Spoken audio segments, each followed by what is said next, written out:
광주와 전남 그리고 최근의 중요한 이슈들을 짚어보는 시간 이슈. 최근 우리나라의 필수 의료 체계가 위기다. 그리고 지역 간 의료 격차가 크다. 이런 우려가 참 많죠. 그래서 이번 정부는 지역 필수 공공의료 강화 정책을 국정과제로 추진하고 있는데요. 특히 전남의 경우에는 의료 공백이 심각한 상황입니다. 오늘은 조성철 조선대학교 외래교수와 전남형 필수 의료에 대해서 이야기 나눠보겠습니다. 조 교수 스튜디오에 나와 있습니다. 안녕하세요, 교수님. 예, 안녕하세요. 지역의사제가 국회 보건복지위원회를 최근에 통과했잖아요. 예. 논의가 뜨거운데요. 예. 의사의 수가 지금 부족한 상황인가요?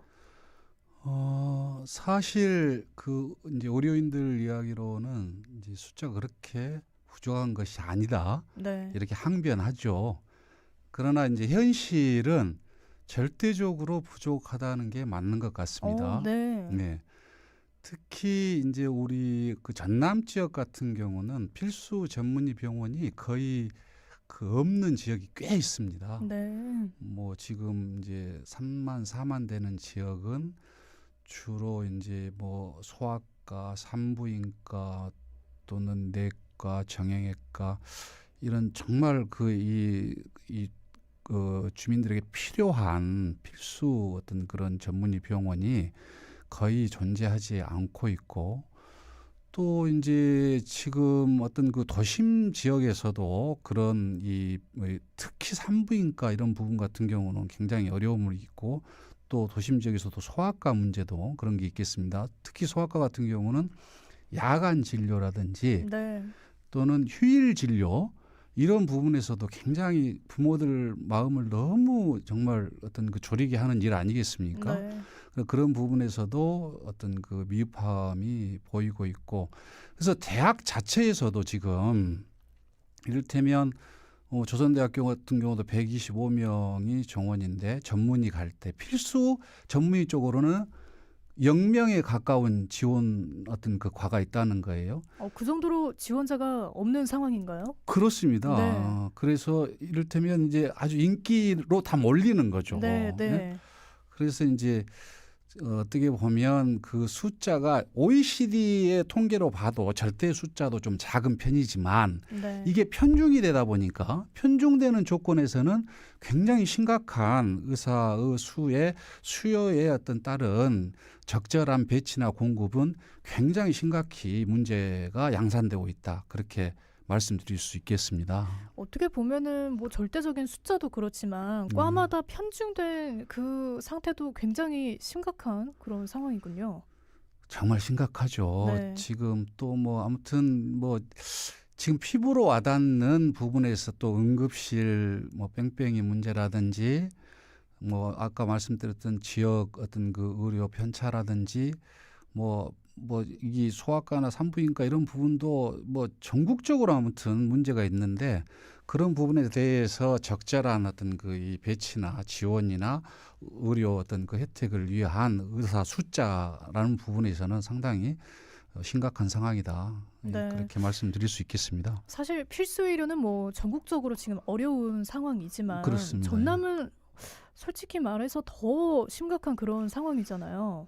지금 이제 현실적으로 결과가 드러나는 부분이 있는데요. 네. 이를테면 이제 조사에 의하면 60세 이상의 농촌 지역 어떤 어르신들 사망 연세가 도시 지역보다 훨씬 더 열악한 게 좀 평균 연령이 네. 더 낮은가요? 그렇습니다. 네, 기대 수명까지. 그렇습니다. 네. 그래서 그런 것들도 있고, 제가 이제 우리 광주 전남 같은 경우는 대부분 우리 부모님들 세대가 보면 농촌에 어떤 이 농업에 종사하신 분들이 많이 있지 않습니까? 네. 보면 농촌에 가서 어르신들 보면 손가락 변형이라든지 허리, 다리 어떤 좀 이렇게 정상적이지 않는 분들이 네. 엄청 많습니다. 대부분. 그리고 지병이 있으신 분들도 지병이 있고, 많으시고요.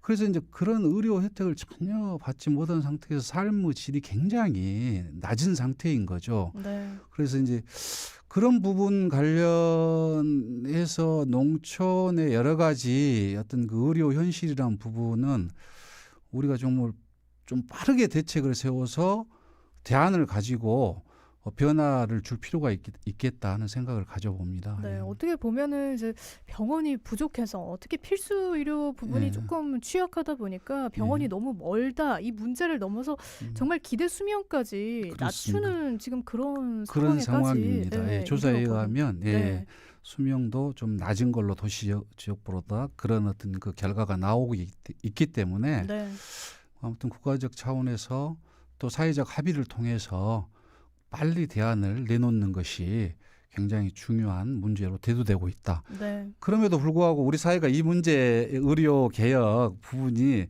지금 너무 더디다라는 생각이 들어서 좀 네. 안타깝습니다. 네. 예. 그리고 사실 응급실 문제도 굉장히 예, 예. 많은 논의가 되고 있지만 예, 예. 아직까지 해결책이 뚜렷하게 보이지 않는 상황이잖아요. 예, 예. 뭐 지난달에 부산에서도 예, 한 예. 고등학생이 뭐 14번이나 응급실에서 예. 거절을 당하면서 이제 결국 사망한 그런 예. 안타까운 소식이 있었는데 예. 심각한 사회 문제가 또 된 것 같습니다. 전남 지역도 마찬가지겠죠? 그러니까 이제 전남 같은 경우도 심각한 외상이라든지 심정지나 대령 출혈 이런 문제와 관련해서도 보면 이제 전남에서 형식적으로지만 예를 들어서 전남 지역의 종합병원을 거쳐서 거기서 전원을 신청해 가지고 이를테면 그 광주의 상급병원으로 오는 이런 형태로 많이 되거든요. 네. 예를 들어서 광주 인근에 뭐 담양이다 한평이다 이런 경우 나주나 목포의 종합병원을 거쳐서 이렇게 광주에 오는 경우가 있는데 119에서 그러면 골든타임을 놓치는 것이고 네. 또 광주로 오는 과정에서도 응급실에서 응급실 베드라든지 전문의가 안 계신다거나 뭐 이런 상황에 의해서 그 전원 자체를 받아들이지 않는 경우가 있거든요. 네. 그러면 이제 그 시간에 이제 예를 들어서 심각한 상황에 외상 환자라든지 이런 경우는 사망하는 경우가 이전까지 뉴스에 보면 종종 있어 왔거든요. 그래서 이제 이런 문제 같은 경우도 굉장히 그 어떤 프로토콜을 통해서 그런 심각한 상황은 바로바로 조치가 될 수 있도록 하는 이 문제 해결도 굉장히 중요하다는 생각이 듭니다. 네.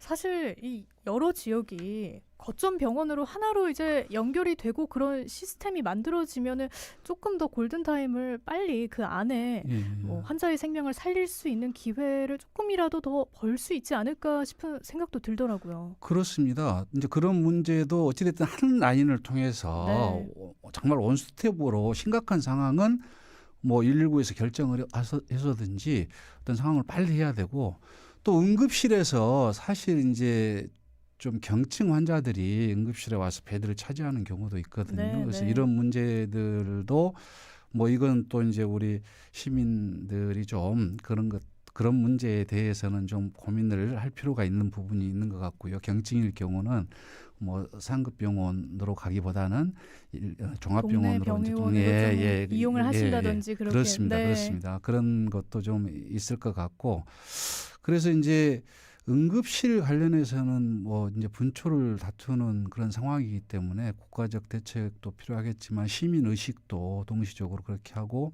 또 응급실 어떤 그 인력 문제라든지 여러 가지 문제에 대해서도 또 심각한 상황에 대한 의사들의 이 너무 과도한 책임 네. 이러한 부분도 조금은 그 이 의사들 입장에서 한번 바라보면서 대처하는 이런 여러 가지 다각도 어떤 그 대안이 필요한 것 같습니다. 네, 예. 참 여러 가지 부분이 좀 예. 구조적으로 바뀌어야 될 필요성이 있는 것 같은데요. 그렇습니다. 그렇습니다. 이 전남형 필수 의료를 구축하기 위해서는 뭐 이런 것들이 다 종합적으로 필요하다고 저희가 봐야겠죠?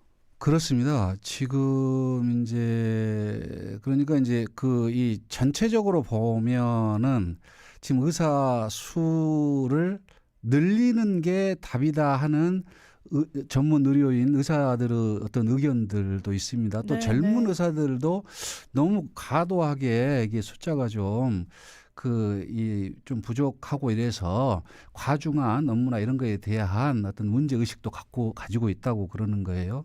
그래서 그런 면에서 보면 특히 우리 전남 같은 경우는 지금 의과대학이라든지 상급 종합병원 이런 부분이 전국 광역 시도 중에 가장 열악하고 한 군데도 없는 곳은 전남밖에 없는 걸로 알고 있거든요. 네. 의과대학이나 이런 문제들. 그래서 그런 것들도 좀 시급히 결단을 내려서 진행을 할 필요가 있겠다. 그리고 또 우리 의료인들께서도 지금 이 심각한 의료 문제가 한두의 문제가 된 것이 아니지 않겠습니까? 그래서 네. 조금은 양보할 부분은 양보를 하고 대신 국가에서도 이런 필수 의료에 대한 수가를 좀 높이 네. 최대한 해주고 처우라든지 이러한 부분들도 또 아까 책임의 문제도 이런 어떤 그 필수 의료에서 나올 수밖에 없는 그런 어떤 그 상황에 대해서는 이 좀 그 예의 폭을 넓혀주고 대신 지금 뭐 성형외과나 피부과나 이런 데로 몰리는 부분에 네. 대해서는 오히려 어떻게 좀 어떤 그 수익의 문제 또는 뭐 이 의료보험 적용의 문제 여러 가지 부분에서 오히려 좀 불이익을 줄 수 있는 방법이 있다면 네, 제 네. 생각에는 다른 오히려 부분과 뭐 예. 이렇게 형평성을 위해서라도 그렇습니다. 예. 그래서 거기는 좀 다운을 시켜주고 네. 필요한 부분은 좀 더 지원을 해주는 네. 이런 게 좀 적극적으로 모색이 돼야 되고 또 국민적으로도 이 이제 재원이 또 결국은 필요한 문제 아니겠습니까? 네, 그래서 맞아요. 이제 그 어떤 이 우리 생명을 다루는 문제고 그래서 재원의 문제에 대해서도 동의해 줄 부분은 좀 동의를 해주고 그런 여러 가지 어떤 복합적인 고민이 필요할 것 같습니다. 네. 사실 그 수가 체계도 예. 개편이 돼야 한다는 점에는 뭐 정부도 동의를 하고 있잖아요. 그렇습니다. 그런데 예. 문제는 정말 말씀해 주셨던 것처럼 예산이 아닐까도 싶습니다. 예, 그렇습니다. 네, 그렇습니다. 그래서 이제 저희들 입장에서는 어쨌든 의료 서비스를 받아야 한다는 입장에서는 보면 이제 저도 제 주변에서 네. 이러한 상황에 처해 가지고 목숨을 잃는 경우도 봤는데 네.